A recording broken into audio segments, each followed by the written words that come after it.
Assalamu alaikum, avec vous Madame Dirka Urkia. Dans cette nouvelle vidéo, on va aborder les réseaux de capteurs qui sont très utilisés actuellement dans différents domaines. Et on va voir ça avec un exemple illustratif qui est la prévention des feux de forêt en utilisant sur le plan programmation une méta-heuristique algorithme génétique. Donc, je vous donne ici le plan de la vidéo. Premièrement, on va définir ce que veut dire un réseau de capteurs, abréviation RCSF, ou bien en anglais WSN. On va optimiser, donc en général, lorsqu'on traite un réseau de capteurs, il y a plusieurs contextes, bien plusieurs axes. Par exemple, on peut optimiser la planification, bien le déploiement du réseau, ou bien optimiser les fonctionnalités du réseau de capteurs, comme par exemple la prévention de feu, ou bien autre chose. Et puis on peut optimiser le processus mix, c'est-à-dire on peut faire un projet où on s'intéresse premièrement au déploiement, à un déploiement optimal du réseau de capteurs, et puis à optimiser le fonctionnement de ce réseau vis-à-vis de son domaine. C'est-à-dire ce sont des thèmes d'études. Et puis c'est sûr que lorsqu'on va choisir un axe, ou bien le déploiement, ou bien le fonctionnement, ou bien le traitement mixte, c'est sûr qu'on va passer par une modélisation formelle, mathématique, de ce réseau. Entre autres, le réseau c'est un graphe. Donc, on va, c'est sûr, c'est-à-dire utiliser une modélisation formelle pour pouvoir le traiter par un algorithme. Et puis, on va choisir un algorithme de résolution parmi les différentes méthodes de résolution d'un modèle mathématique. Entre autres, les méta-heuristiques comme l'algorithme génétique qu'on va utiliser dans, dans notre exemple ici. Donc on va voir un exemple sous Python qui consiste la prévention du feu dans une forêt. Et puis on va voir c'est-à-dire la programmation, l'exécution, et on va interpréter nos résultats. Donc dans le contexte, c'est-à-dire sur le plan exemple, c'est-à-dire pour l'exemple, on a une forêt et on voudrait faire la prévention du feu, c'est-à-dire alerter les autorités ou bien l'organisation responsable de ça. On voudrait la prévenir ou bien l'alerter avant que le feu prend force. Bien. Donc c'est sûr, pour utiliser, c'est-à-dire arriver à alerter, il faut déployer ou bien installer des capteurs dans cette forêt, bien sûr. Une fois qu'on va les installer ou bien les déployer dans la forêt, selon la superficie et bien sûr le bon choix de nombre de capteurs pour pouvoir bien collecter les informations, on va c'est-à-dire installer une application qui gère ou bien qui gère le bon fonctionnement du capteur dans ce contexte, c'est-à-dire dans le contexte de la prévention de feu. Bien. Donc c'est sûr que lorsqu'on a un thème comme cet exemple-là, un thème d'étude, il faut toujours faire de l'analyse. Il faut bien analyser le thème pour, premièrement, décortiquer toutes les informations, décortiquer le problème et récolter toute information, grande ou petite, qui concerne le thème. Parce que, surtout nous comme informaticiens, l'information c'est notre matière première. Donc, toute information a de la pertinence. Il faut, c'est-à-dire pertinence vis-à-vis du thème, vis-à-vis de l'étude, vis-à-vis du fonctionnement. Donc, il faut analyser, bien analyser pour, premièrement, récolter toute information pertinente et indispensable à cette étude. Deuxièmement, pour mieux comprendre le fonctionnement, c'est-à-dire notre application, quel est son objectif. Donc, pour pouvoir comprendre le fonctionnement. Et le fait de comprendre le fonctionnement, ça va nous aider à choisir les bons algorithmes de résolution. Bien.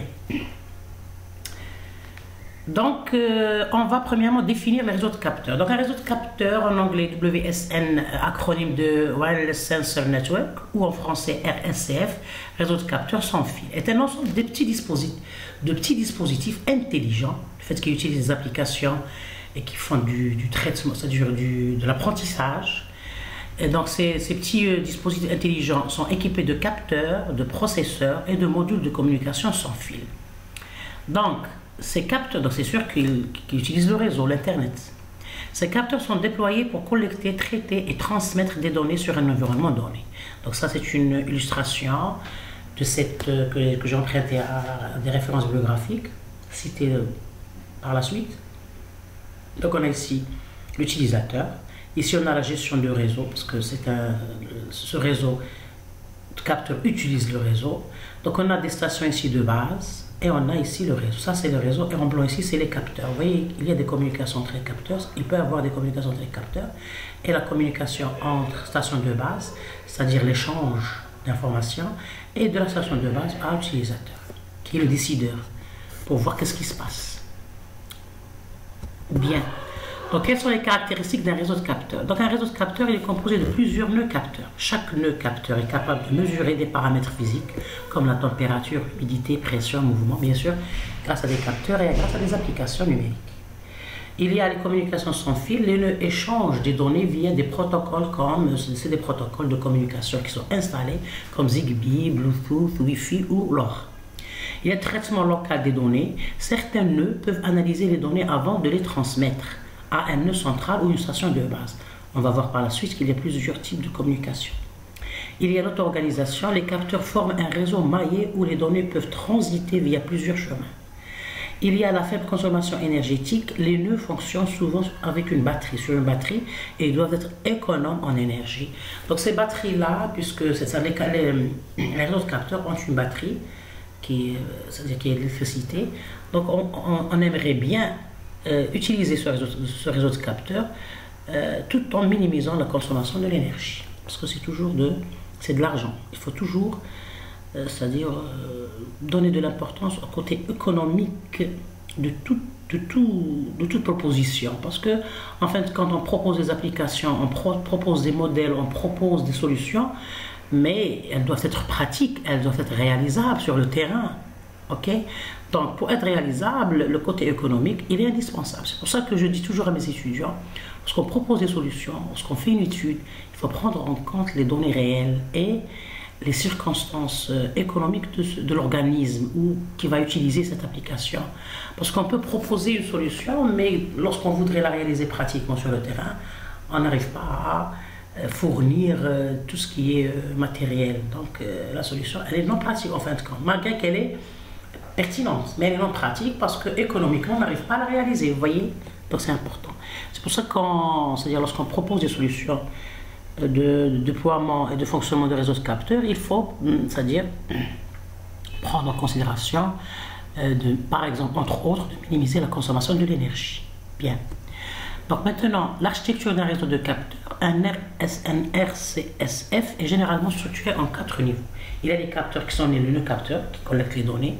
Il y a les passerelles ou nœuds relais, transmettent les données vers un point central, comme la station de base. Il y a les serveurs centrales ou bien stations de base qui agrègent les informations collectées. Et il y a l'utilisateur final qui accède aux données via un tableau de bord ou une application. Donc l'utilisateur final, on peut dire que c'est notre client. C'est celui qui nous engage à lui fournir des applications informatiques pour gérer son réseau de capteurs. En final, il va avoir des résultats qui vont l'aider à prendre des décisions dans son domaine. Okay? Par exemple, je ne sais pas, l'organisation responsable de la gestion des forêts, en fin de compte, on va proposer une application qui va donner des alertes à cet utilisateur en lui disant qu'il y a un risque de début d'incendie pour qu'il prenne, il va prendre ses dispositions. Bien. Maintenant, ça c'est toujours une image que j'ai rentrée en télébiographie qui montre l'architecture d'un réseau de capteurs. Donc on voit ici qu'il y a premièrement l'unité d'énergie. Donc on voit toujours, cette architecture montre qu'il y a le côté hard et le côté soft. Donc le côté hard, tout ce qui est matériel, tout ce qui est concret, tout ce qui est touchable, et le côté soft, tout ce qui est application, entre autres, c'est notre domaine de travail. C'est les applications qu'on peut fournir ou bien installer dans un réseau de capteurs pour son bon fonctionnement. Donc on a ici l'unité d'énergie, donc on voit ici qu'il y a l'unité de captage pour capter les données ou bien récolter les données. Il y a l'unité de traitement et il y a l'unité de communication, c'est-à-dire pour l'échange avec c'est-à-dire les différentes stations. Il y a le mobilisateur et il y a le système de localisation GPS côté Internet. Et il y a le générateur d'énergie. Ça c'est une architecture abstraite d'un réseau de capteurs qui touche le côté hard et le côté soft. Bien, notre collaboration comme étant des ingénieurs développeurs, c'est de développer des applications pour gérer ces genres de réseaux. Et bien sûr, avec une gestion optimale. Bien. Donc, qui dit optimal en général, c'est pour minimiser c'est-à-dire les coûts sur le plan CPU, temps de réponse, et sur le plan aussi ressources matérielles. Bon, les réseaux de capteurs sont utilisés dans beaucoup de domaines. Entre autres, il y a le domaine environnement, comme par exemple la surveillance de la qualité de l'air, la détection d'incendies en forêt, ainsi de suite. Le côté médical, il y a l'industrie, maintenance prédictive des machines. Il y a la santé, capteurs c'est-à-dire biomédicaux pour le suivi des patients. On utilise des capteurs. Smart, ici par exemple, on remarque ici que tous les domaines actuellement, ils ne peuvent pas s'en passer du numérique, des applications informatiques. C'est-à-dire, ils se sont intégrés dans notre vie de telle façon que dans tout traitement, on a besoin d'applications informatiques pour nous aider à prendre des décisions et à faire notre travail correctement. Donc, dans la santé, il y a par exemple les capteurs biomédicaux pour le suivi des patients. On va voir des exemples par la suite. Il y a Smart Cities, les gestions intelligentes du trafic, éclairage urbain, ainsi de suite. Il y a l'agriculture, l'irrigation intelligente et suivi des cultures. Vous voyez qu'elle touche même le domaine agriculture. Quels sont les avantages et les défis? Donc les avantages, on voudrait installer et fonctionner un réseau de capteurs avec un faible coût, comme je viens de le dire, le côté économique, déploiement flexible, collecte de données en temps réel et d'une façon pertinente.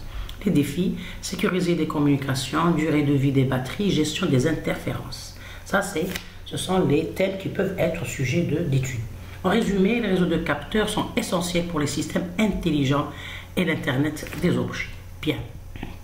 Ça, c'est une image toujours que j'ai empruntée qui montre, à des bibliographies, qui montre, c'est-à-dire visuellement, les domaines d'utilisation de ces réseaux de capteurs. Donc, on a ici le réseau avec les stations de base, les capteurs. Et puis ici, on a c'est-à-dire le réseau et l'utilisateur. Donc, il est utilisé dans le domaine de surveillance médicale, dans les applications industrielles, dans la surveillance de l'environnement, comme les incendies ici, dans les applications militaires, dans les supervisions de l'habitat écologique, dans les maisons intelligentes et dans la supervision des structures. Donc, vous voyez l'importance de ce réseau et l'importance de son étude. Ici, je vous donne quelques exemples des capteurs médicaux courants qu'on utilise, c'est-à-dire fréquemment chez les médecins. Il y a les capteurs de fréquence cardiaque, le CG. Donc, c'est un électrode cutané mesurant le signal électrique du cœur, utilisé pour diagnostiquer les arythmies et les infarctus. Donc, vous voyez que chez les médecins, il y a des outils qui utilisent ces capteurs. Donc, nous, comme informaticiens, si on va proposer des applications plus pertinentes pour mieux détecter les maladies ou bien mieux détecter les symptômes des maladies, ça c'est très utile. Vous voyez l'importance du contexte. Il y a aussi l'oxymètre du pouls, c'est SPO2, c'est un capteur optique qu'on peut avoir même chez nous. Il est fixé au doigt ou à l'oreille, mesurant la saturation en oxygène du sang et la fréquence cardiaque. Ça, il alarme sur le bon fonctionnement du cœur. Donc on peut l'avoir chez nous pour mesurer si on consomme mieux l'oxygène ou non. Il y a les capteurs de pression artérielle, il y a les thermocapteurs cutanés ou infrarouges, il y a le glucomètre, c'est un capteur enzymatique sur bandelette mesurant la glycémie via un courant électrique qui est utilisé par les malades de diabète. Il y a le capteur de débit respiratoire, il y a le capteur EEG, il y a l'accélomètre, capteur de pression intracrânienne, il y a le patch biochimique dermique. Tout ça, c'est pour vous montrer l'importance de ces réseaux de capteurs dans notre vie de tous les jours. Maintenant, comment classer les réseaux de capteurs, puisqu'on a beaucoup de... C'est-à-dire, c'est sûr, ce contexte-là, bien... ce réseau, il ne va pas être unique. Il y a plusieurs structures selon la thématique, selon la problématique, selon la complexité de l'environnement. Donc les réseaux de capteurs sont des réseaux orientés application. De ce fait, leurs caractéristiques se diffèrent d'un domaine d'application à un autre. Ils se distinguent par le type d'application pour laquelle ils sont conçus, le mode de communication, la mobilité et selon la capacité de nœuds dans le réseau. Donc vous voyez que selon l'environnement utilisé, le domaine d'application où on va utiliser ce réseau, qu'on va, c'est-à-dire avoir les caractéristiques spécifiques de chaque réseau. Donc le domaine, c'est important. Les domaines qu'on vient ici de citer. Okay? Donc c'est selon le domaine et la complexité du domaine qu'on peut fixer c'est-à-dire qu'on peut fixer les caractéristiques du réseau. Donc, premièrement, selon le type d'application, les nœuds capteurs envoient les données collectées directement à la station de base sans passer par les nœuds intermédiaires. Non, ici, je pense qu'il y a la notion de...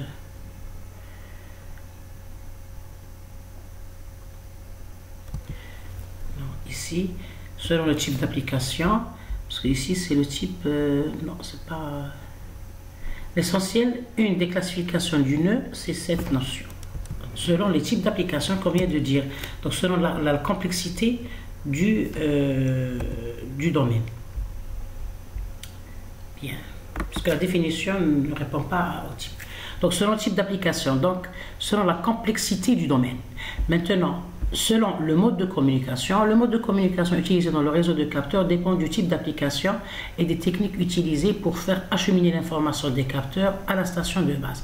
On distingue dans cette classification 3 types de communication. Donc, si on voudrait classer les réseaux selon le mode de communication, il y a 3 sous-classes. Il y a les réseaux de capteurs à un seul saut, que je viens ici maintenant de lire la définition, donc il y avait un problème de saisie. Donc, le réseau de capteurs à un seul saut, bien single hop, WSN, il y a les réseaux de capteurs multi-saut, multi-hop, WSN, et les réseaux de capteurs hiérarchiques. On va expliquer chaque type de capteur. Premièrement, pour le réseau de capteurs à un seul saut, c'est-à-dire c'est le type qu'on utilise dans notre thème ici, dans notre exemple. Les réseaux de capteurs à un seul saut, les nœuds capteurs envoient les données collectées directement à la station de base sans passer par des nœuds intermédiaires, voisins ou autres. Dans ce type de réseau de nœuds, Dans ce type de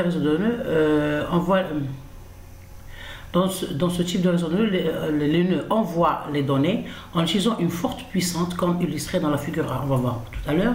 Dans les réseaux, donc la figure A, c'est ça. Vous voyez qu'on a les réseaux de capteurs à un seul saut. Donc chaque capteur envoie directement les informations vers la station de base sans intermédiaire. Ça, c'est la première classification.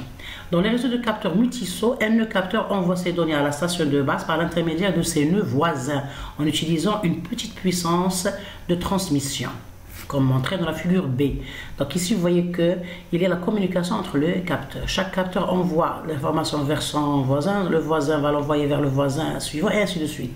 Donc ça va diminuer la puissance de transmission. Et puis, il y a, donc, comme illustré dans la figure, un exemple sur ce type de communication. Ce type de réseau est appliqué dans plusieurs domaines d'application, mais il reste difficile à mettre en œuvre.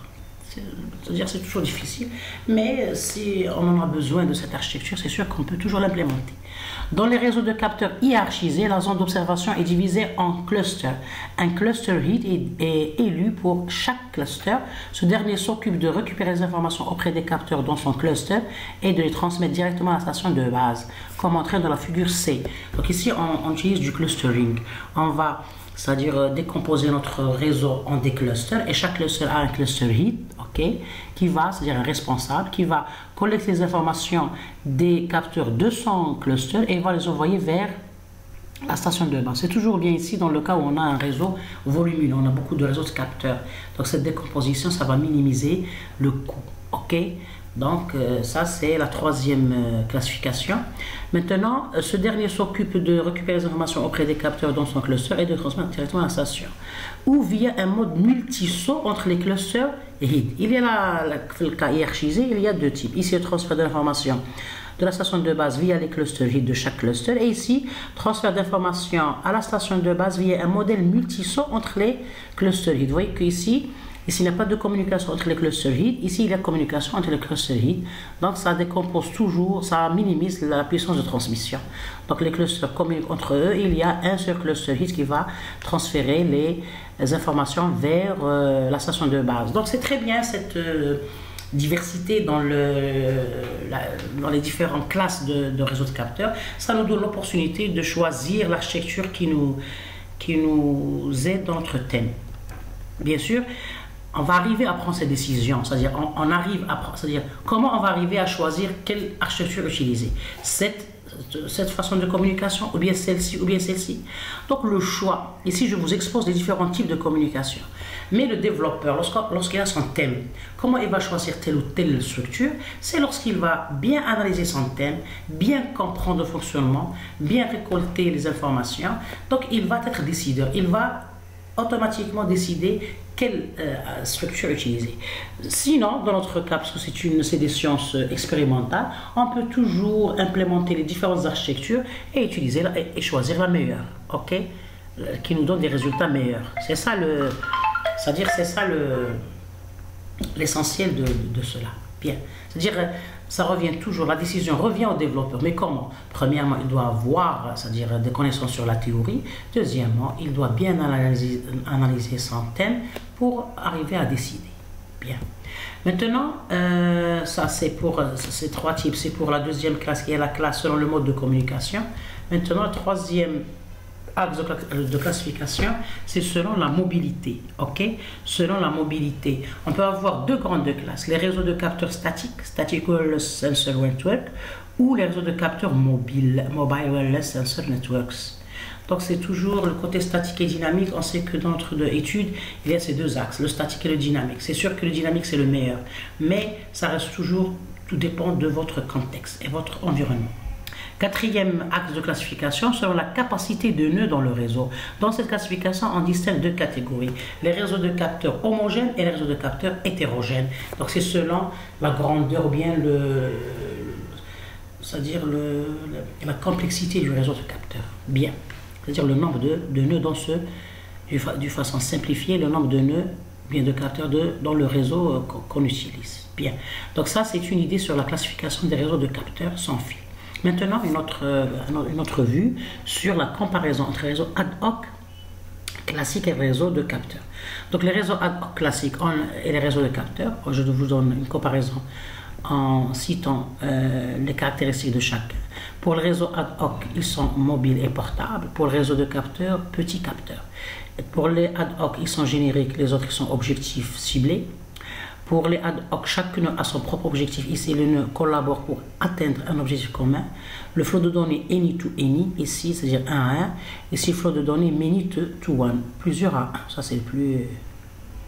Communication point à point, utilisation du broadcast, que la qualité de service est majeure, énergie est un facteur déterminant, la mobilité ici, mobilité faible, aucune ne sont trace, station de base, coordination. Donc, c'est toujours aussi pour cette notion de type de réseau, c'est selon votre contexte et votre possibilité.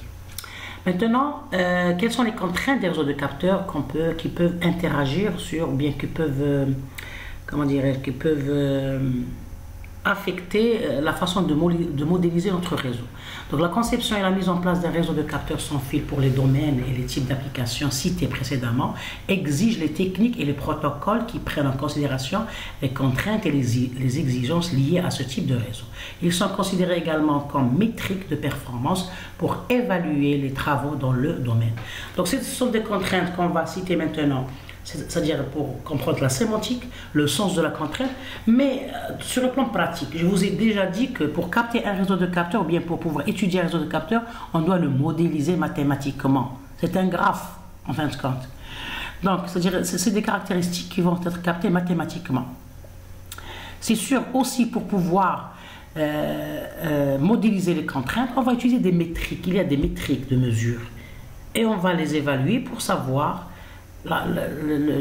c'est-à-dire pour mesurer le bon fonctionnement du réseau. C'est avec des métriques. Et ces métriques, ils modélisent des contraintes réelles qui sont, entre autres, la couverture des réseaux, la consommation énergétique, la connectivité, la tolérance aux pannes, le passage à l'échelle, la topologie dynamique, la bande passante illimitée et l'agrégation des données.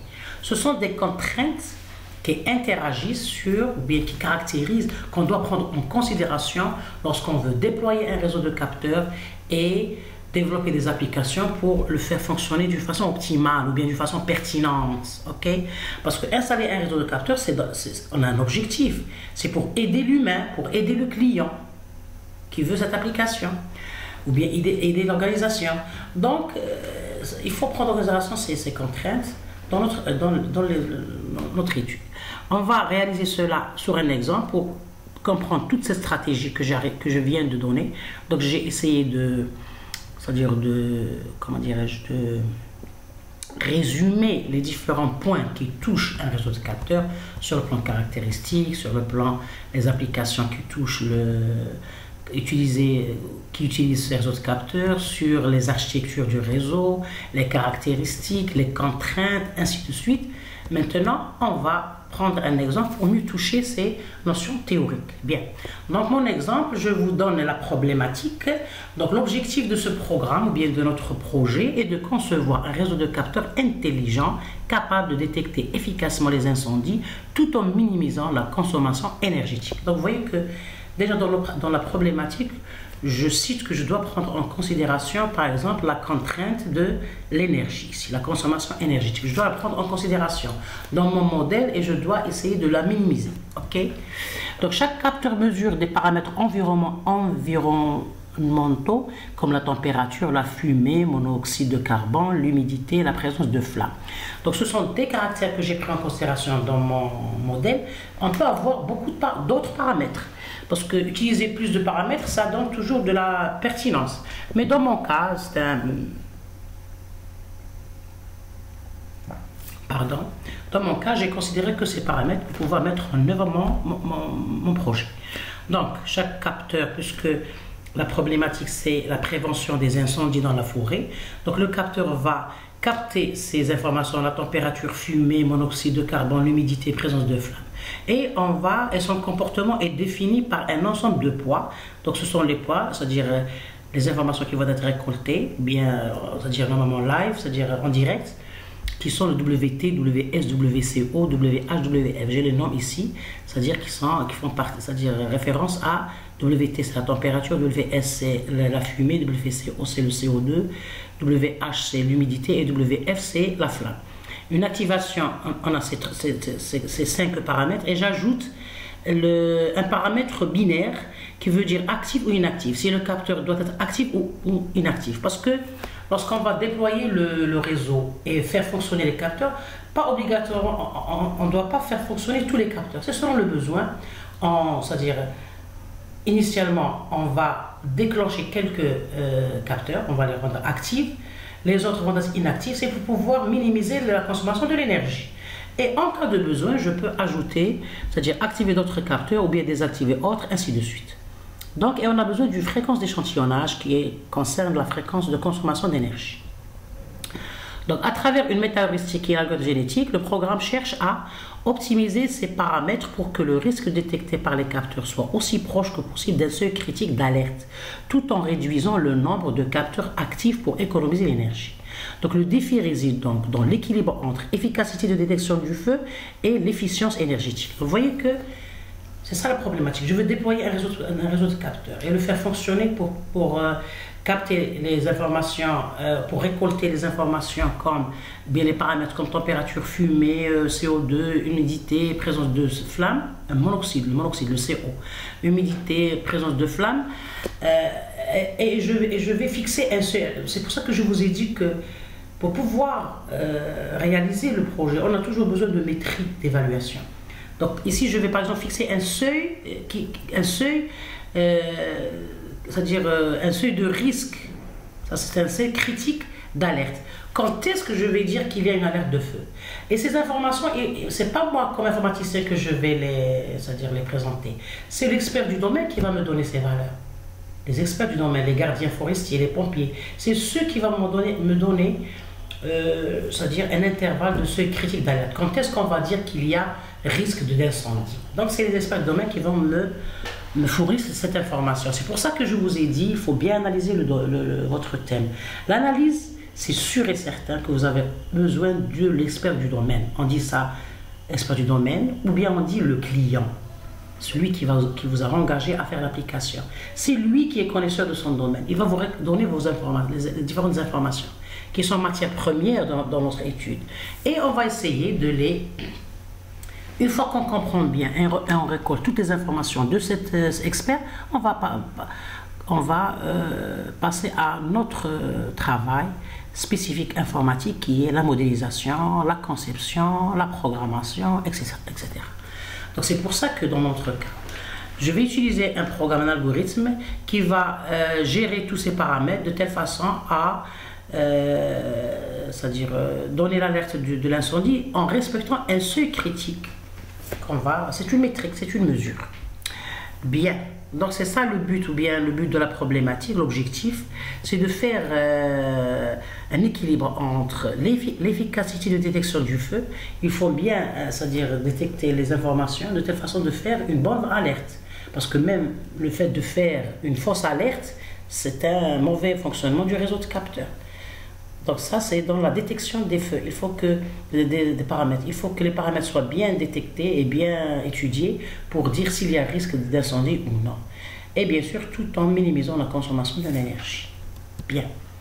Donc ici, toujours dans notre étude, il faut, je le dis toujours, pour pouvoir développer une application, on doit passer par l'analyse, l'étude de l'existant et l'analyse, la critique pour pouvoir proposer des idées, toujours avec l'expert du domaine. Donc dans notre application, on a toujours besoin de l'expert du domaine. C'est lui qui va valider nos résultats. Il valide notre travail. Le fait de dire valider notre travail, c'est-à-dire qu'il va dire que c'est bon ou non. C'est-à-dire c'est selon sa demande ou non. Vous voyez? Ou bien c'est selon ses attentes de l'application ou non. Donc on a toujours besoin de notre expert de domaine pour les explications et la validation. Sur le plan professionnel, on appelle ça le maître d'œuvre et le maître d'ouvrage. Vous voyez, le maître d'œuvre, c'est celui qui fait l'application, c'est nous, c'est les informaticiens, les développeurs, et le maître d'ouvrage, c'est le client, c'est celui qui a besoin de notre application. Bien, donc là, il y a toujours l'analyse, étude d'existence, l'analyse et la critique, puis il y a la modélisation, il faut modéliser nos différents données et traitements, et puis la conception pour mettre c'est-à-dire les notions de programmation, et puis la phase de programmation en utilisant un langage de programmation, et elle vient l'étape importante qui est les tests, les résultats et les interprétations des résultats, est-ce qu'ils sont bons ou non. Donc la dernière parole, elle revient au client, c'est-à-dire c'est lui qui va nous dire oui c'est bon, les résultats m'arrangent, j'accepte l'application. Ok. Dans notre cas, on utilise le concept de vérification, c'est-à-dire pour voir si nos programmes sont corrects, nos structures de données sont bien utilisées, ainsi de suite. On utilise des outils de vérification des programmes, des modèles, des concepts, ainsi de suite. Mais la validation, elle est, c'est-à-dire gérée par l'expert du domaine. Bien. Donc dans mon cas, je propose ce modèle qui est un modèle, c'est-à-dire qui répond à la problématique. Premièrement, pour modéliser, c'est un modèle mathématique, un problème d'optimisation qui a une fonction objective. Donc on a une seule fonction objective. Et puis, donc c'est le monocritère, on a des variables de décision. Premièrement, on a des variables de décision, c'est-à-dire quelles sont nos variables inconnues. C'est-à-dire quels sont les inconnus sur lesquels on voudrait ajuster les valeurs pour avoir une bonne alerte. Puis il y a la fonction objective et il y a les contraintes. Donc premièrement, les variables de décision. Premièrement, il y a ça, c'est les paramètres qui vont être récoltés par le capteur, qui sont la température, le CO, la flamme, l'humidité, ainsi de suite. Donc je vais le normaliser entre les valeurs 0 et 1, parce qu'ils peuvent avoir, c'est-à-dire comment dirais-je, leurs mesures, elles peuvent être différentes. Pour être cohérent, je peux normaliser les valeurs, quelle que soit, par exemple, je sais pas, la température, ça peut varier entre 20 et 40, par exemple. Pour être cohérent, je peux toujours la normaliser pour la rendre entre 0 et 1. Ok. Donc, c'est des poids associés respectivement à la température, la fumée, le CO, l'humidité et la présence de flamme. Et il y a la variable binaire qui indique le A qui appartient à 0, 1, peut avoir 0 ou bien 1. Vous voyez ici, c'est un intervalle. Donc, c'est-à-dire ça varie entre 0, et ça, c'est des valeurs binaires, 0 ou 1. Ok. Donc, A, c'est variable binaire indiquant si le capteur est actif ou non. Est-ce qu'il est actif, il est en train de fonctionner ou non. Et désactivé. Bien, les données du problème. On a le TI, température mesurée par le capteur I. Ce sont des données réelles. C'est-à-dire que ce sont des données qui ne sont pas générées, c'est-à-dire qui ne sont pas proposées par l'application. Ce sont des données réelles qui sont captées dans la réalité. Et on va les traiter pour pouvoir, avec des métriques, pour pouvoir dire est-ce qu'il y a risque d'incendie ou non. Donc TI, température mesurée par le capteur I. SI, taux de fumée, toujours par le capteur I. COI, concentration de monoxyde de carbone. Le HI, taux d'humidité. FI qui appartient à 0,1, présence de la flamme. Oui, il y a une flamme ou non. TO et Tmax, température de référence est maximale. C'est-à-dire le T0, c'est-à-dire l'intervalle de la température.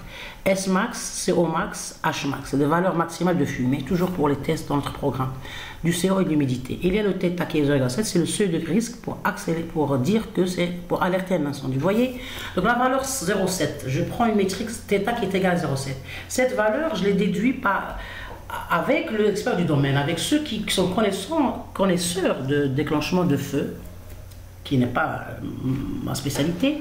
Donc, je le fixe à 0,7. Donc, cette valeur, elle me vient de la réalité. Bien. Donc, maintenant, comment dire s'il y a alerte d'incendie ou non? C'est avec ce seuil. C'est-à-dire, on va premièrement mesurer, c'est-à-dire en exploitant les différentes données récoltées et avec des métriques, on va évaluer le seuil, bien le risque d'incendie, et on va le comparer à ce 0,7. Ok, s'il est proche du 0,7, il y a risque, s'il est loin, il n'y a pas risque d'incendie. Donc cette fonction qui mesure le risque pour le capteur I, c'est ça, je l'appelle RI, c'est une fonction qui mesure le risque d'avoir un incendie. Vous voyez qu'elle est en fonction des différents paramètres de détection d'un feu, comme la température, le CO, ainsi de suite. Donc ce risque il est égal à 0 si le A est un capteur inactif. Donc si le A, le capteur, un des capteurs du réseau de capteurs, il est égal à 0, il est inactif, donc c'est sûr que le risque est égal à 0 parce qu'il ne capte rien, il est désactivé. S'il est actif, si A est égal à 1, vous voyez ici, donc je mesure cette métrique. Donc vous allez me dire comment j'ai choisi cette métrique, c'est-à-dire en voyant sur le plan statistique, c'est-à-dire en voyant la relation entre les contraintes et bien sûr comment relier ces différents paramètres pour avoir une métrique de détection de risque d'incendie. Donc vous voyez ici, c'est cette formule-là que j'ai captée des statistiques. Bien. Donc, l'objectif, puisqu'on a ici une fonction qui mesure le risque d'avoir un incendie et qui dépend des paramètres ici captés ou récoltés par le capteur. Donc, l'objectif est de minimiser l'écart absolu entre le risque moyen et le seuil d'alerte. Donc, je mesure le risque d'après les différents paramètres qui sont récoltés par les capteurs en temps réel et je vais faire moins θ. Donc, je vais minimiser, c'est-à-dire, je voudrais avoir une collection des informations d'une façon pertinente pour faire de bonnes alertes, pas de fausses alertes. Donc, j'utilise cette métrique, je minimise. Vous voyez, parce que on peut avoir, comme je dis, une maximisation. Tout dépend de votre métrique. Si la métrique, c'est pour maximiser quelque chose, ou bien, c'est-à-dire selon la sémantique de l'objectif, je voudrais minimiser ou bien maximiser. Dans mon cas, j'ai choisi la minimisation parce que j'ai le seuil d'alerte et j'ai le risque et j'ai une fonction ici qui mesure le risque pour avoir un incendie. Donc, je vais faire une différence entre les deux pour voir si je vais, c'est-à-dire si elle tend vers 0, donc il n'y a pas un risque d'erreur. Si elle va tendre vers 0,7, on va avoir un risque. Si elle va s'éloigner du 0,7, donc on n'a pas un risque d'avoir un incendie, c'est ça. Et je vous ai dit que la valeur θ à 0,7, elle est donnée par l'expert du domaine. Bien. Maintenant, les contraintes. C'est sûr qu'on a fixé les variables de décision, c'est important. On a fixé la fonction objectif, très bien. Maintenant, on fixe les contraintes, c'est important. Donc, c'est un problème d'optimisation avec contraintes. Parce qu'on a vu que en optimisation, on a les problèmes sans contraintes et les problèmes d'optimisation avec contraintes. Dans notre cas, c'est un problème d'optimisation monocritère. Non, ici, il n'y a pas les nerfs. Monocritère et puis avec contrainte. Donc, vous voyez ici que pour les contraintes, premièrement, il y a la contrainte sur le poids. Chaque poids associé à un paramètre de l'environnement doit être compris entre 0 et 1. Donc, j'ai normalisé les différents points. Contrainte d'activation des capteurs. La variable d'activation A est binaire, c'est-à-dire qu'un capteur est soit actif, soit inactif. Donc, A appartient à 0 et 1. Contrainte sur la somme des poids optionnels. Pour assurer une pondération équilibrée, on peut imposer que la somme des poids soit inférieure ou égale à 1 ou égale à 1. Normalisation. Donc, ici, on normalise, c'est-à-dire le fait de dire égal à 1 strictement, il y a toujours une notion, on peut avoir sur le plan, c'est-à-dire le calcul machine, donc il vaut mieux normaliser et mettre inférieur ou égal à 1. Bien. Les contraintes de fréquence, si elle est utilisée, dans notre cas, je n'utilise pas la contrainte de fréquence, je vais fixer la fréquence. Pourquoi? Je vais vous dire pourquoi. Si chaque capteur a une fréquence fixe, donc c'est bon, F égale à F0. Maintenant, on peut avoir, par exemple, je fixe la fréquence à 5 Hz, c'est-à-dire tous les capteurs ont une fréquence de 5 Hz. Ok? Mais dans la réalité, normalement, chaque capteur a une fréquence différente, individuelle. Dans mon cas, pour minimiser, pour faciliter le modèle, j'ai fixé la fréquence parce que mon souci, c'est surtout la détection du feu. Normalement,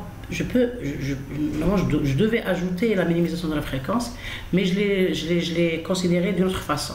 Si A inactif, ça veut dire, c'est-à-dire si je désactive selon les métriques calculées, si je désactive un capteur, c'est-à-dire par conséquence, je minimise la consommation de l'énergie.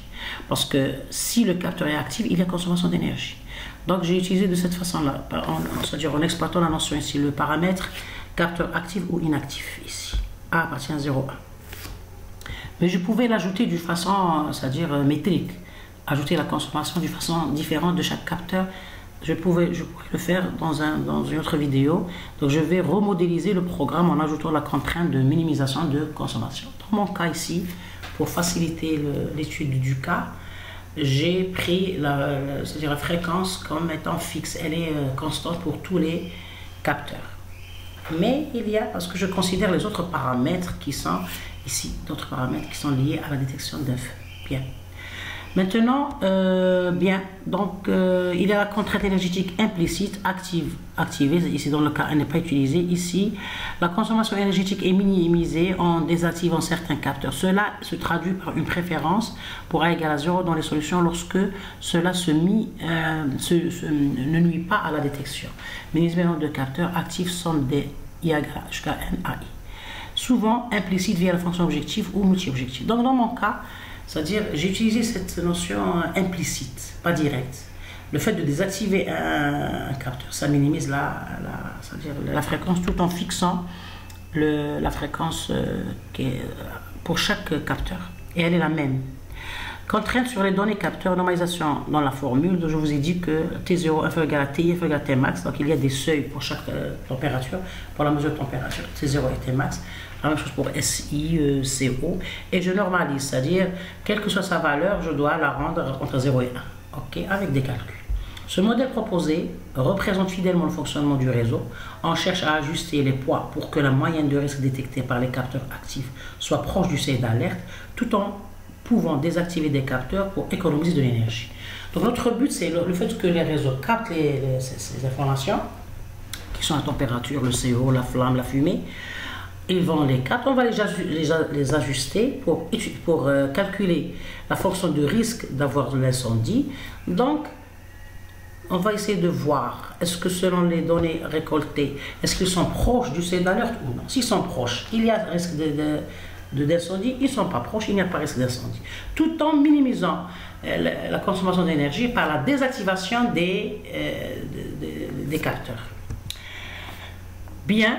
Donc le contexte objectif métier est d'optimiser un réseau de capteurs sans fil pour détecter les feux de forêt. En pratique, on calcule pour chaque solution X un score de risque moyen qu'on vient de citer. Et l'on dispose d'un seuil d'alerte θ égal à 0,7. Bien. Donc on a défini une métrique d'erreur qui est pour approcher le risque moyen de ce seuil, on introduit la fonction d'erreur qui est R moyen moins le θ. On voudrait la minimiser pour, c'est-à-dire dire si on est proche du seuil ou non. Cette quantité est toujours non négative. Pourquoi minimiser cette erreur? C'est-à-dire pourquoi on minimise et pas maximiser? C'est-à-dire, parce que je vous ai dit, on pouvait avoir un modèle avec une maximisation, mais d'autres métriques. Donc un réseau qui produit R moyenne égale 0,69 ou 0,71 est plus proche du seuil d'alerte que 0,5 et 0,9. Donc par exemple, un réseau de capteurs, si on va étudier on calcule, c'est-à-dire l'algorithme, il va calculer ce risque d'erreur. S'il est égal à 0,69 ou 0,71, il est proche du 0,7, donc on dit qu'il y a risque d'erreur. S'il est loin, comme le 0,5 ou bien 0,9, donc il n'y a pas risque d'erreur. Risque d'incendie. Donc réduire f de x signifie s'assurer que le système déclenche l'alerte au bon niveau. Donc il va déclencher un risque d'incendie réellement, pas une fausse alerte. Vous voyez? C'est pour ça que je vous ai dit que les métriques mathématiques sont très utilisées dans ce type de traitement, d'études, parce que c'est des calculs, c'est des valeurs. Dans le cadre d'un algorithme génétique, la fitness doit être maximalisée ou minimale. Dans notre cas, c'est une minimisation. Bon, ça c'est comment dirais-je, une remarque pratique. J'ai utilisé dans mon programme Python la librairie DeepL. Cette librairie, elle utilise, c'est-à-dire en général pour la fitness, elle utilise une fonction bien module fitness min, la minimisation, plutôt la maximisation. Donc pour pouvoir la rendre une minimisation, on utilise, c'est-à-dire on fait une ligne de programme pour que le poids soit négatif, c'est-à-dire une minimisation. Donc, parce qu'on sait que max f de x égale moins 1000 f de x. Donc ici, dans le cas d'accord, bien, donc ça c'est pour l'implémentation de Deep. Par défaut, Deep maximise la fitness. Pour en faire une minimisation, on déclare j'ai ajouté cette ligne de ce programme. Le point négatif indique à l'algorithme génétique que doit rechercher une minimisation de la valeur renvoyée par evaluate. Donc ici, on fait de l'optimisation. Où on touche l'optimisation? Donc ici, comment je touche l'optimisation avec cette modélisation?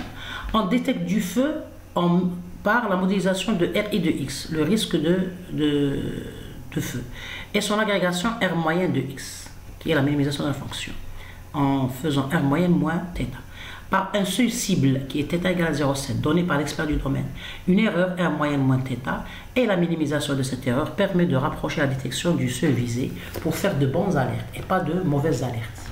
Ou bien on dit ça, les fausses alertes. Maintenant, pour la fréquence d'échantillonnage, comme je viens de le dire, le fait de ce qu'on considère la consommation dans mon modèle, est-ce que je considère la minimisation de la consommation ou non? Directement, explicitement, non. Je n'ai pas utilisé une contrainte. Mais implicitement, oui. J'ai utilisé la variable A de chaque capteur. Capteur actif égale à 1. J'ai A égale à 1, capteur actif, A égale à 0, capteur non actif. Donc si le capteur est non actif, il n'y a pas de consommation d'énergie, donc je minimise la consommation.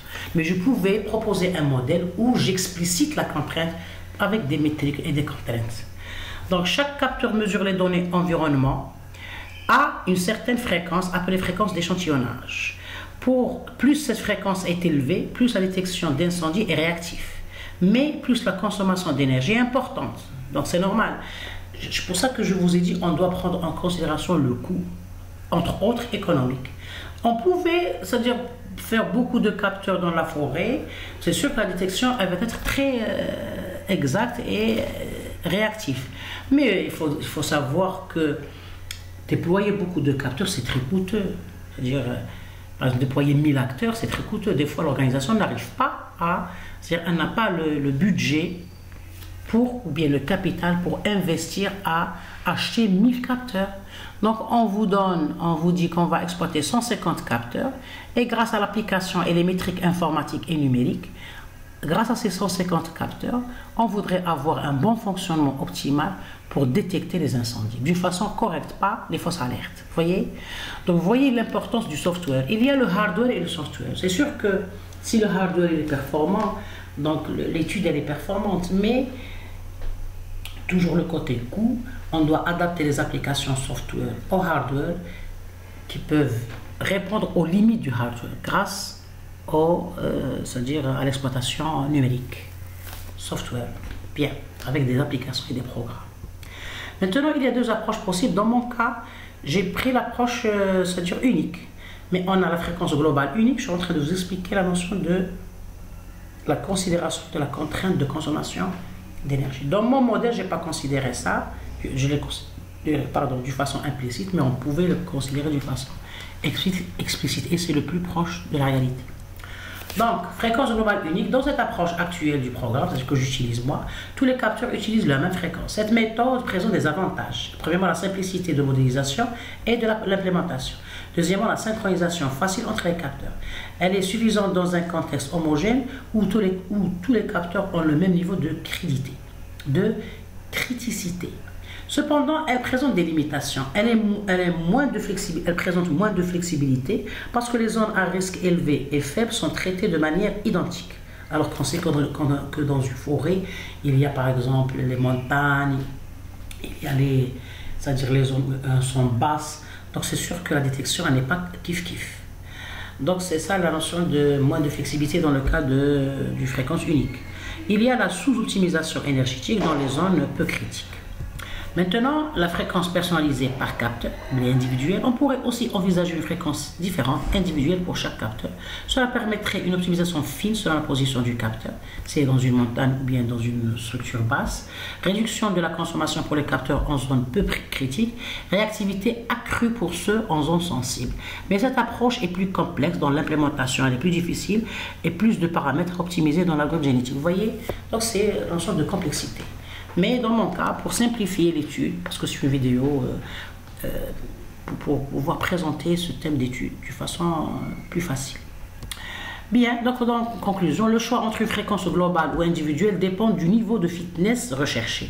Si l'objectif est une première modélisation ou un prototype, une fréquence globale est suffisante. En revanche, pour un modèle plus réaliste et précis, l'ajout de fréquences individuelles par capteur est justifié et permet une meilleure optimisation énergétique. Dans la réalité, je devais ajouter la contrainte de consommation d'énergie. Dans mon cas, je l'ai pris d'une façon implicite, c'est bien pour l'exemple. On peut toujours faire une autre vidéo en ajoutant une contrainte de minimisation de la consommation d'énergie, car chaque capteur aura une consommation différente.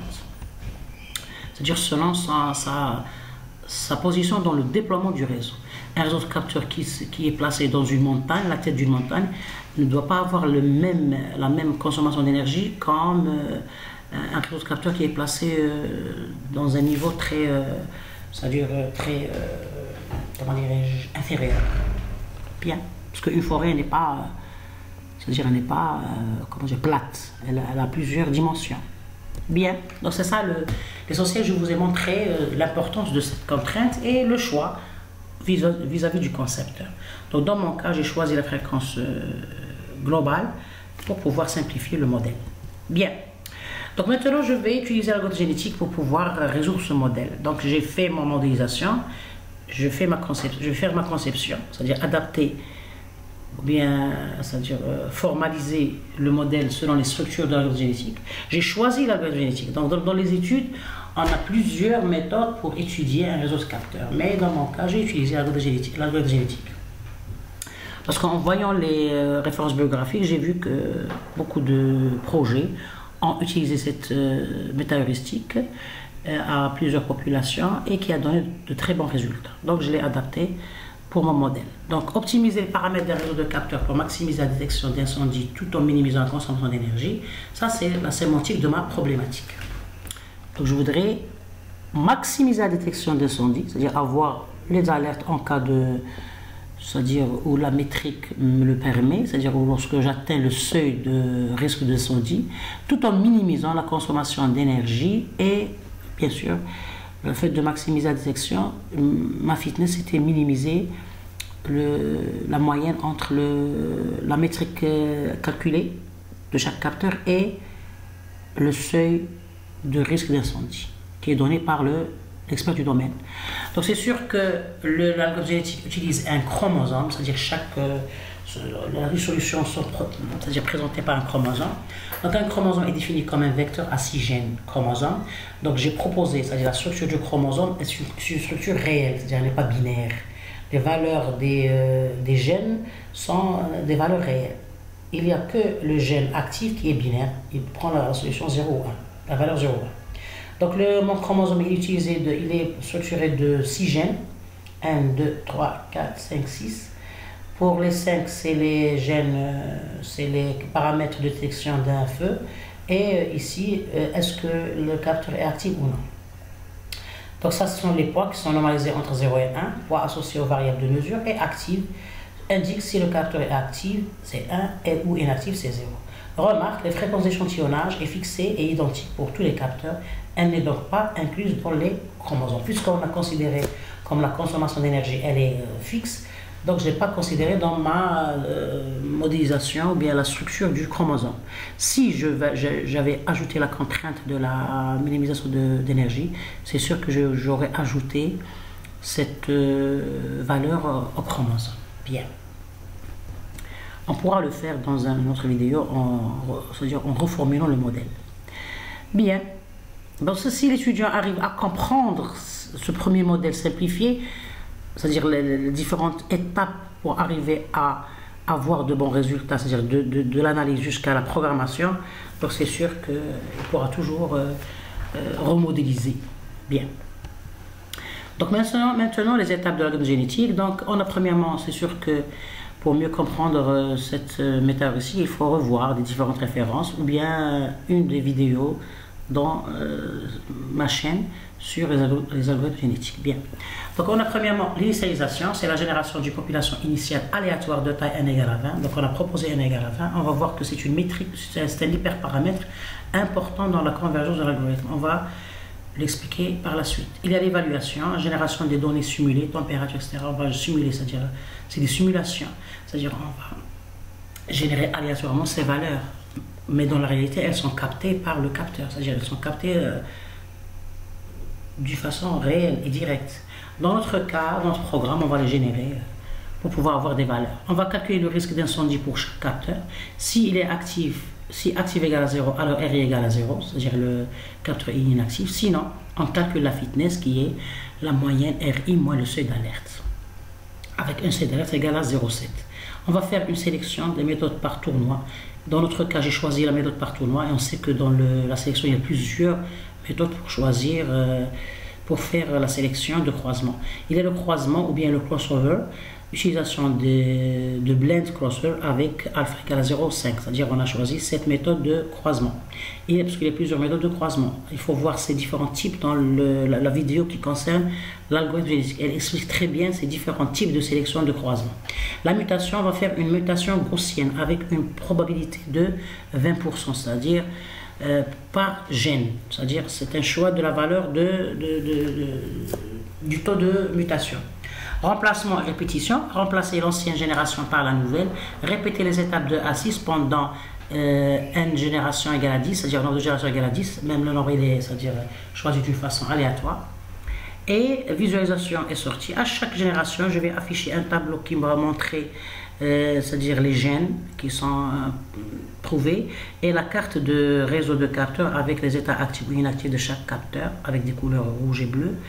Et enfin, je vais afficher les meilleurs chromosomes, c'est-à-dire le meilleur capteur qui détecte, qui a une très bonne détection. Maintenant, ça c'est l'algorithme génétique qui est adapté à mon étude. D'accord? Donc, j'ai respecté chaque étape de l'algorithme. L'initialisation, l'évaluation, le calcul de la fitness, la sélection, le croisement, la mutation. Bien. Maintenant, ça c'est le schéma donné par l'algorithme. Premièrement, ça c'est la structure du chromosome. Vous voyez qu'il a 1, 2, 3, 4, 5, 6. Normalement, ça c'est pour l'affichage. La fréquence n'existe pas dans mon cas. J'ai 6 comme je le présentais tout à l'heure. Ça c'est pour l'affichage du programme. J'ai dit que j'ai 6 gènes. J'ai 6 gènes. Vous voyez, 6 gènes. Les 5 premiers, c'est les poids associés aux variables de mesure. Et le dernier, il indique si le capteur est actif ou non. Ça, c'est pour l'affichage du programme. Ça, on enlève ça. On a 6 gènes, d'accord. La structure proposée du chromosome de gènes additionnés sans fréquence. Parce que j'ai fixé la fréquence à 5 ici, à une valeur globale. Ici, je décris la structure du chromosome de chaque gène.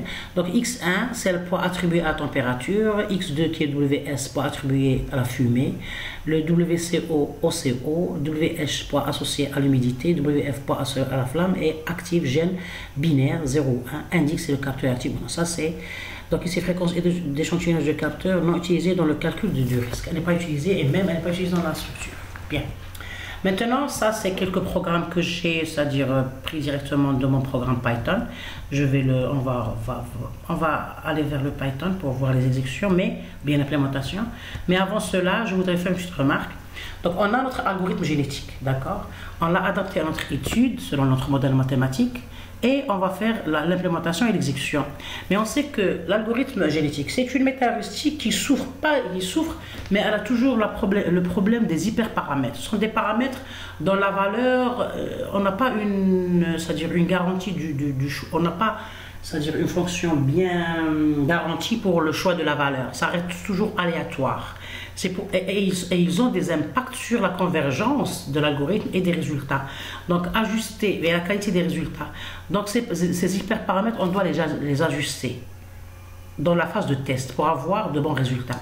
Donc le choix du nombre de populations par exemple, le test d'arrêt de la boucle de traitement, le type de sélection, le type de croisement, ainsi de suite.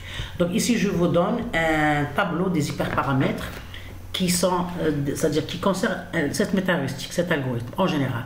Et on doit, c'est-à-dire donner de l'importance lorsqu'on va implémenter l'algorithme pour choisir les valeurs de ces hyperparamètres. Donc premièrement, il y a la taille de la population, c'est le nombre de chromosomes par génération. Donc vous voyez que ce paramètre, il a un impact sur la convergence et les résultats. Mais comment le choisir? On prend 50, 40, 20. Donc le choix, on n'a pas une fonction garantie. Tout dépend de votre thème, de votre projet, de votre programmation, de vos résultats. Et donc vous devez l'ajuster, l'adapter à votre application. Donc par exemple, l'impact sur la convergence et les résultats. Donc si par exemple vous donnez un nombre de chromosomes par génération, s'il est grand, ok, donc meilleure diversité, moins de risque d'optimum local, donc coût élevé. Donc c'est mieux, mais on a un coût élevé. Si on prend un nombre petit, la convergence elle est vite, elle est rapide, on doit avoir un risque de stagnation. Bien, on doit avoir un optimum local très loin de la solution optimale. Il y a un nombre de générations. Ici, c'est la taille de population. Parce que prendre 50, 40, ça, le choix il est, comment dire, à ajuster. Le nombre de générations, le nombre d'itérations effectuées avant arrêt. Est-ce qu'on prend beaucoup de générations ou moins? Donc trop peu, exploration insuffisante. Trop de générations, gains marginaux surcoûteux. Donc on a un coût sur le temps par exemple. Donc même ici il faut ajuster. Ici je vous donne la critique des différents choix. Mais dans le cas réel, dans votre application, il faut ajuster. Bien. Taux de croisement, le CXPB, proportion de paires par an soumise au crossover. Si elle est élevée, donc il y a une bonne exploration des combinaisons. Si elle est faible, inférieure à 0,5, ici entre 0,8 et 1, donc elle peut c'est-à-dire déranger, c'est-à-dire peu de recombinaisons, la stagnation possible. Vous voyez, donc on a un taux de croisement qui est entre 0 et 1. Donc prendre 0,1, 0,2, 1, 0, 0,1, 0,5, 0,8. Donc en général, si on le prend élevé, entre 0,8 et 1, on peut avoir une grande exploration. Et le coût. S'il est faible, inférieur à 0,5, il y a ce risque de stagnation.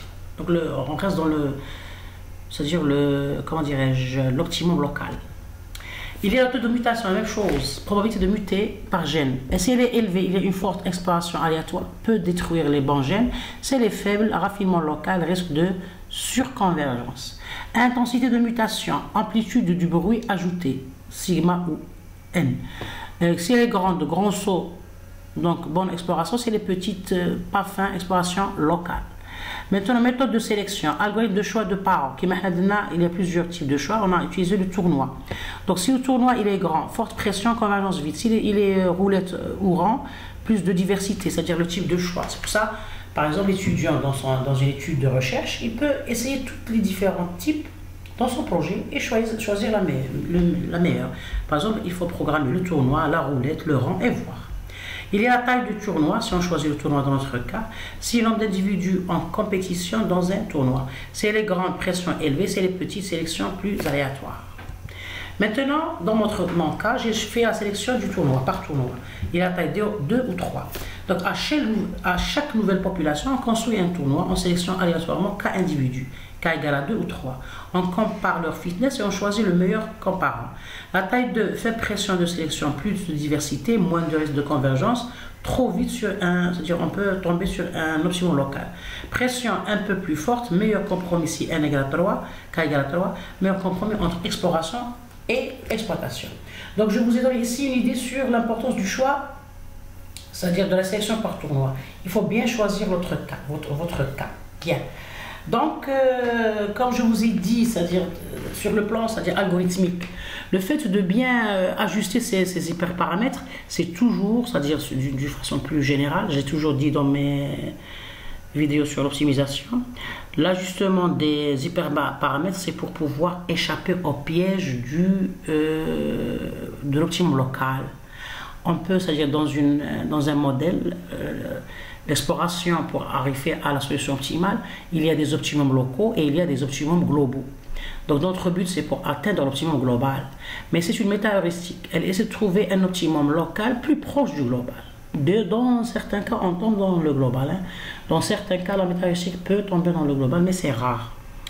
Donc, ces ajustements, c'est pour échapper à l'optimum local. Parce que des fois, la méta-heuristique tombe sur le premier optimum local obtenu et elle sort de la boucle.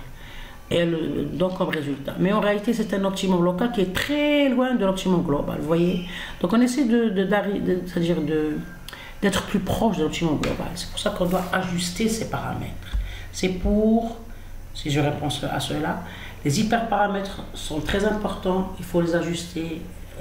C'est important de les ajuster de façon efficace. Pourquoi? Pour échapper au piège de l'optimum local. Ok, l'optimum local. Pour mieux comprendre tout cela, revoir mes vidéos sur l'optimisation. Maintenant, c'est ça, la notion de réglage ou bien de l'ajustement de ces paramètres. Quels sont des conseils dans notre cas? Par exemple, pour la population, prendre entre 50 et 100. C'est selon mes tests que j'arrive à ajuster. Hein. C'est selon mes tests, mes résultats que je vous dis, vaut mieux pour ce modèle, prendre la population entre 50 et 100 individus. Pour le taux de croisement entre 0,7 et 0,9. Taux de mutation 0,01 et 0,1, donc petit. Tournoi de taille 2-3 et prendre entre 2 et 3 et pour l'éthylisme 5 à 10. L'observation sur la courbe de fitness, la stagnation rapide, augmenter, mutation diverse. Bon, ça c'est la recherche d'hyperparamètres. Il faut essayer de les ajuster et le critère d'arrêt. Bien sûr, parmi aussi les paramètres ou bien les points importants à ajuster ou bien à choisir dans un algorithme génétique, le test d'arrêt. Quand est-ce qu'on doit s'arrêter? Donc je vous donne ici un tableau sur les tests d'arrêt aussi possibles. Il y a plusieurs tests d'arrêt possibles. Il faut les choisir. Dans mon cas, j'ai choisi le nombre maximal de génération. On peut utiliser plusieurs types de tests d'arrêt, parmi lesquels, les plus utilisés, il y a le nombre maximal de génération. On fixe un nombre maximal de génération. Dans mon cas, j'ai fixé un Gmax. On va arrêter lorsque le nombre de générations atteint un Gmax. Par exemple, après 10 générations, 20 générations, j'arrête. Par exemple, ça c'est un des tests d'arrêt, parce que c'est un traitement itératif. Et le test d'arrêt est très important. Il ne faut pas s'arrêter, c'est-à-dire prématurément, d'une façon vite, et il ne faut pas s'arrêter d'une façon trop longue. Il faut bien ajuster. Le seuil de fitness atteint. Arrêt dès qu'un individu atteint une fitness cible, F étoile. La stagnation, ou bien proche de la fitness. La stagnation de la fitness. Arrêt si la meilleure fitness n'évolue pas ou évolue moins qu'un epsilon sur 4 générations consécutives. Si on remarque qu'il y a, c'est-à-dire que l'évaluation de la fitness, elle est la même, plus que la même, à un certain epsilon près, donc on arrête. La convergence de la population. Arrêt lorsque la diversité génétique, éventuellement mesurée par les quartiers des gènes, tombe sous un seuil gamma. Budget d'évaluation, arrêt après avoir effectué un max d'évaluation dans la fonction objectif. Temps d'exécution, time out, c'est-à-dire arrêt après un certain CPU, ou temps réel maximal, Tmax, c'est-à-dire après un certain temps, on s'arrête. Qualité, c'est-à-dire le temps pratique. Qualité de la solution suffisante, arrêt lorsqu'un individu satisfait toutes les contraintes et atteint une qualité minimale définie. D'accord. Il y a aussi la proportion d'individus satisfaisant un critère, arrêt quand un certain pourcentage P de la population dépasse un certain seuil de fitness. Critères combinés, stop adaptatif, arrêt basé sur la combinaison de plusieurs critères. Exemple, la génération plus stagnation. Critères métier, arrêt quand le résultat répond à une exigence opérationnelle. Exemple, détection fiable d'un événement. Donc en général, ce sont les différents critères d'arrêt. Et c'est l'étudiant ou bien le chef de projet qui fait l'étude. Il doit choisir un des tests ou bien combiner, faire de l'hybridation. Comme ici, combiner entre on va s'arrêter après un certain nombre de générations, plus on remarque que la fitness n'évolue pas. Ça c'est bien, c'est un bon. Dans la pratique, il faut essayer plusieurs tests pour voir et voir les résultats. Si on a le test qui nous donne un très bon résultat, on arrête. Bien, voyez l'importance des tests d'arrêt. Maintenant, je vais passer à l'implémentation. Bon, ici, c'est les résultats donnés par l'implémentation. On nous donne le meilleur chromosome trouvé après plusieurs itérations, plusieurs générations. Ça, c'est le réseau de capteurs. Ici, on visualise, par exemple, on a pris n égale à 10. Donc, vous voyez ici qu'il y a chaque capteur, il est visualisé avec x, y, t, les coordonnées pour prendre un point qui est le capteur. C'est-à-dire ça, c'est la zone du capteur, la zone de la forêt, par exemple. La superficie de la forêt. Donc ici, par exemple, on a dit capteur. Si le capteur en rouge, ça veut dire le capteur détecte le feu, donc il est actif. S'il est en bleu, ça veut dire capteur inactif, donc il n'a aucune alerte. Et chaque capteur, on affiche les différents paramètres, la température, le CO, l'humidité et la flamme. Vous voyez ici que si le capteur il est grand, c'est-à-dire qu'il consomme beaucoup d'énergie. S'il est petit, moins d'énergie. Ok. Dans notre cas, c'est ici non, c'est pas parce que l'énergie elle est fixe. S'il est grand, ça veut dire c'est une bonne détection. Le seuil, la fitness elle est meilleure. La fitness elle est meilleure. S'il est minime comme ici, la fitness elle est moins. La métrique qui calcule la fitness, elle donne une valeur loin du risque. Ok, bien. Ça c'est des propositions de la programmation.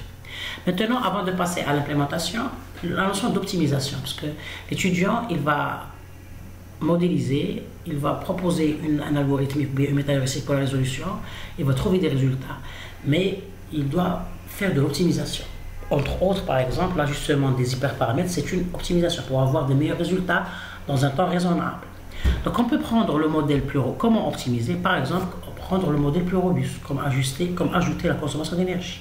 Dans notre cas, on a dit que la minimisation de la consommation d'énergie, elle est implicite. On pouvait ajouter une contrainte dans le modèle. Donc il est plus robuste. Il considère la minimisation de l'énergie en sachant que chaque capteur a une fréquence d'échantillonnage différente. Varier le mode de communication. Donc on peut utiliser les réseaux de capteurs à un seul saut, les réseaux de capteurs à multi-saut ou bien les réseaux de capteurs hiérarchiques. Dans notre cas, j'ai utilisé un réseau de capteurs à un seul saut. C'est-à-dire chaque capteur envoie les informations à la station de base. Bien, donc vous voyez, on peut toujours utiliser ces notions-là, ça donne toujours, utiliser du clustering, c'est mieux. On sait que le clustering, c'est une stratégie qui minimise le temps d'exécution, le CPU. Ça, c'est quelques références bibliographiques que j'ai utilisées pour ce cours. Donc, on va passer directement à l'implémentation. Donc, j'ai utilisé le Python, d'accord. J'utilise le navigateur Anaconda. Je vois qu'il est très utile dans mon cas. Ça m'aide beaucoup. Et j'utilise le Jupyter, le notebook Jupyter. C'est-à-dire, il m'arrange beaucoup. Pourquoi? Parce que la façon de présenter mon programme, c'est sous forme de cellules. Donc, cela me permet de décomposer mon programme en plusieurs phases pour pouvoir maintenir chaque phase. D'accord? Donc, la présentation de l'éditeur de Jupyter m'arrange beaucoup. Son éditeur, il est très pratique pour moi. Parce que je vois que chacun peut utiliser d'autres éditeurs, le Visual Code. On peut utiliser beaucoup d'éditeurs. Le Spider, dans mon cas, le Jupyter m'arrange beaucoup parce que cette présentation de son menu ici, de son éditeur, de son interface, sous forme de cellules, voyez, ça va me permettre de décomposer mon programme en des parties, chaque partie, là, son fonctionnement. Bien. Donc, j'utilise ici pour l'implémentation de l'arbre génétique, j'utilise la bibliothèque DEEP qui a, c'est-à-dire, comment dirais-je, un format de l'arbre génétique qui est utilisé directement. Il est adapté à mes valeurs. Donc, pour pouvoir l'installer, j'utilise le PIP pour installer le DEEP. Donc ici, je vais importer le DEEP et je vais utiliser print pour avoir la version. Dict Shift Entrée. Donc vous voyez ici qu'il est en train d'exécuter ou bien de charger la bibliothèque. Donc je charge la bibliothèque et je vais afficher la version de la bibliothèque. Parce que mumkin, supposons qu'on a une version plus récente qui contient plus de modules dont j'ai besoin, donc je vais charger cette version. Dans mon cas, c'est la version qui est installée par défaut. On peut toujours ajuster les versions selon notre besoin. Donc ici, vous voyez que Requirement Already Satisfied, il a installé la version, il a chargé la bibliothèque et c'est la version 1.4.2. D'accord? Si on a une version plus récente, on peut toujours changer la version. Maintenant, ce sont les différentes bibliothèques dont j'ai besoin et les modules comme NumPy, Random pour générer la génération aléatoire des différentes valeurs de la température, etc. Parce qu'on a dit que la température, elle est captée d'une façon, c'est-à-dire aléatoire, c'est-à-dire on fait une simulation, mais dans la réalité, il y a des capteurs. Je vais ici revenir au programme, c'est-à-dire au cours pour parler de cette notion, c'est important. Ici, j'ai fait la capture des différentes parties de ce programme qu'on va exécuter. Donc, j'ai importé les bibliothèques comme NumPy, DEEP, c'est un framework d'algorithme génétique qui a une base et un créateur pour définir les types de fitness et d'individus, les tools pour sélectionner, croiser et muter, et les algorithmes qui fournissent les routines prêtes à l'emploi, qui sont prêtes, une structure prête de génétique. Il y a la définition des constantes comme ici. On a des constantes comme le nombre de capteurs, je l'ai fixé à 10. La température maximale, température minimale, ainsi de suite. J'ai fixé le S-max, d'accord? Donc maintenant, le seuil de critique ici, seuil de risque, j'utilise 0,7. Je normalise chaque mesure entre 0 et 1, fixer le seuil d'alerte désiré pour la fitness. Vous voyez que la normalisation, elle est bien pour être homogène ici. On normalise les valeurs entre 0 et 1 en divisant par 100. Bien, maintenant la génération aléatoire des données, donc on fait une Generate Sensor Data pour pouvoir générer différentes valeurs de T, S, C, O, H et F. Mais dans la réalité, donc on simule 5 vecteurs, on fait des simulations de longueur num sensor, T c'est la température, S la fumée, C, O, H et la flamme. Mais en réalité, ici vous voyez, ici moi, dans la réalité, vous voyez, attendez ici, je sais pas où j'ai...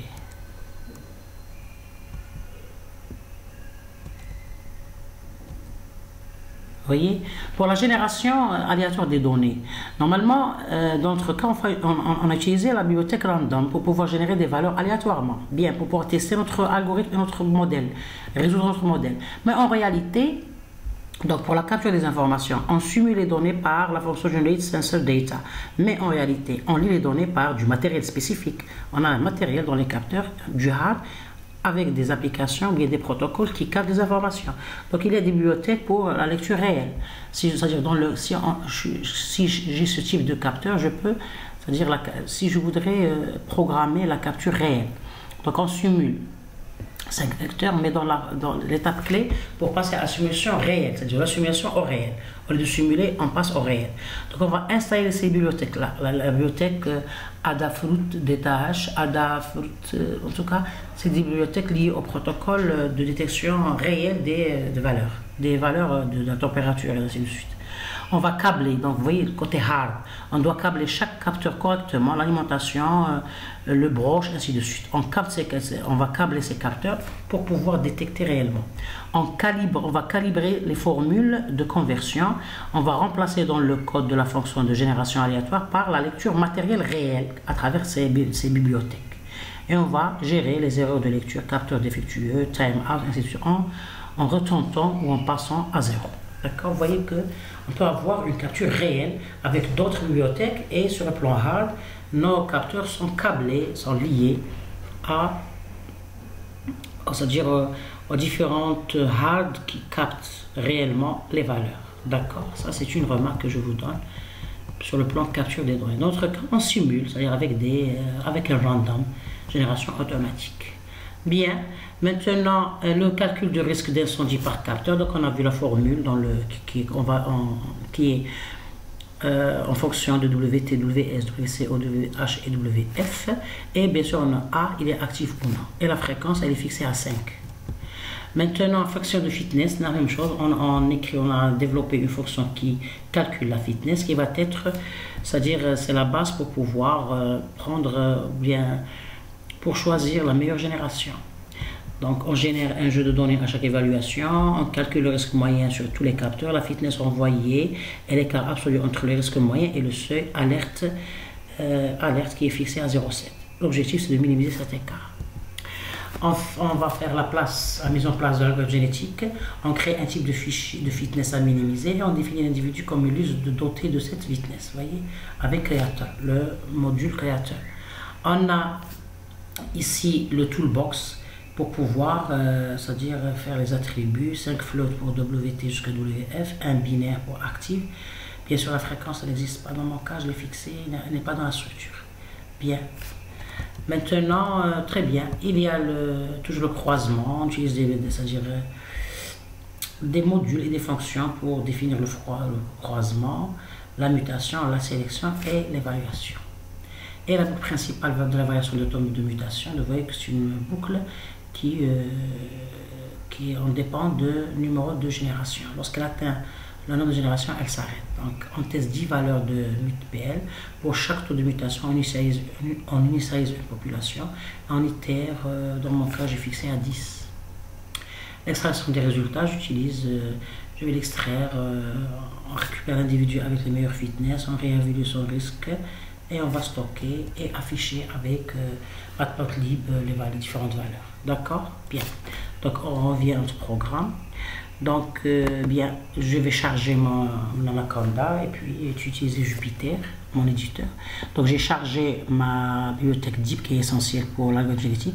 On pouvait programmer l'algorithme génétique individuellement, c'est-à-dire programmer différentes phases de l'algorithme. Dans mon cas, puisqu'il y a une bibliothèque, je l'ai utilisée et j'ai adapté ces différents modules à mes valeurs et mes paramètres.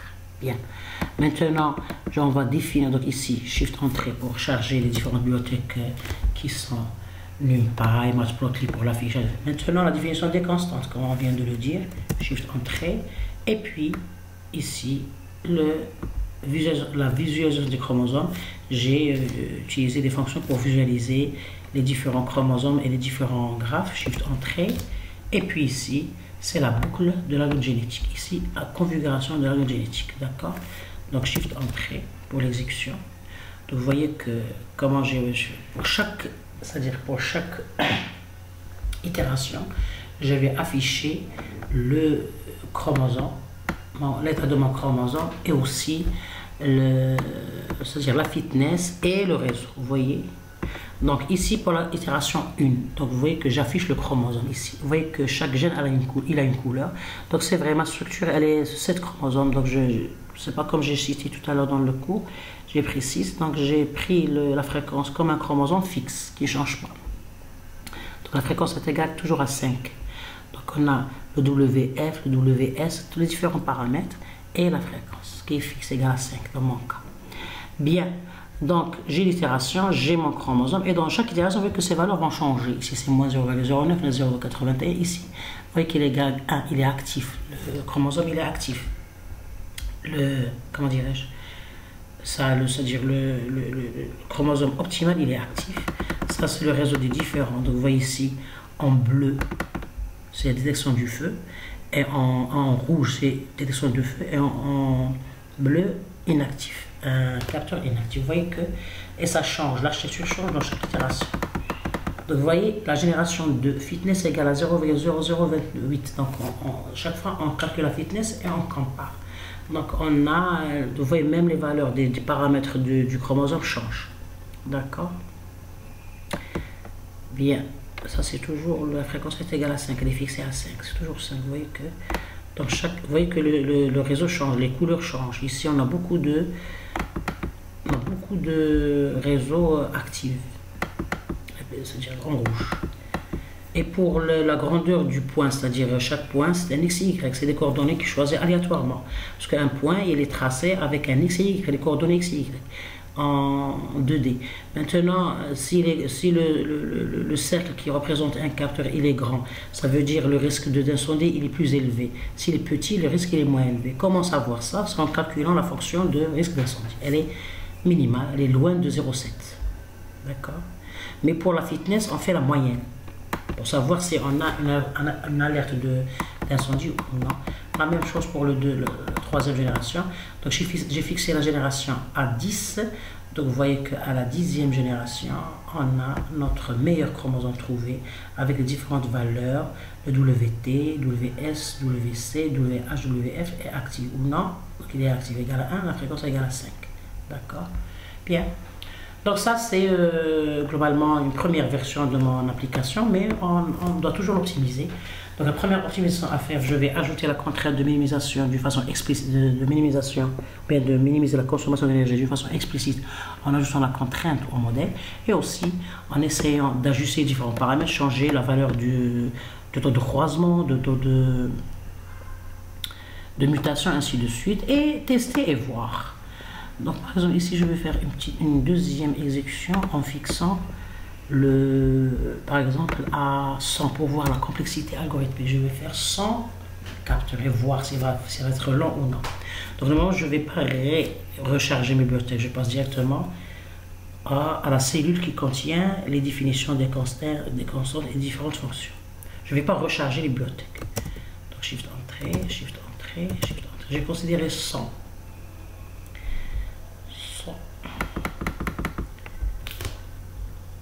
Vous voyez que Ça prend beaucoup de temps, vous voyez ici, parce que ici, lorsqu'on a cette horloge, ça montre que ça prend beaucoup de temps par rapport à 1 égale à 10. C'est vrai, pour la vidéo, elle est trop chargée parce que j'affiche c'est-à-dire les paramètres au niveau de chaque capteur. Donc vous voyez, on a trop de capteurs en rouge actifs. Vous voyez? Ok.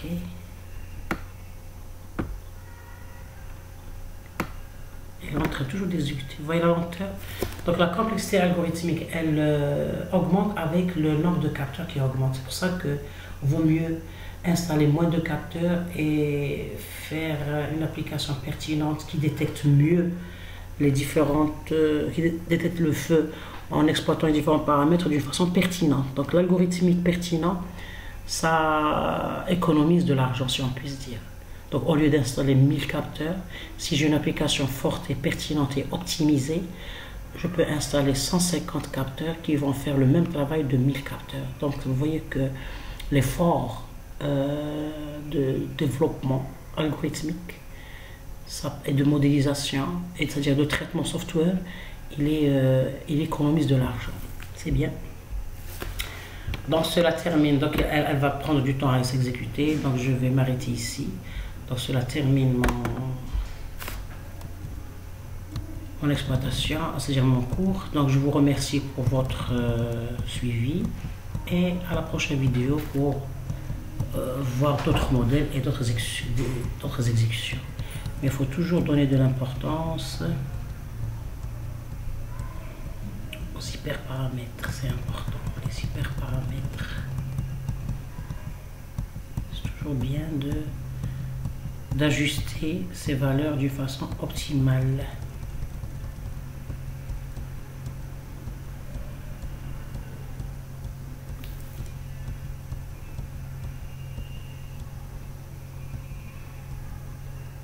Bien. Il faut toujours donner de l'importance aux hyperparamètres de chaque métaheuristique.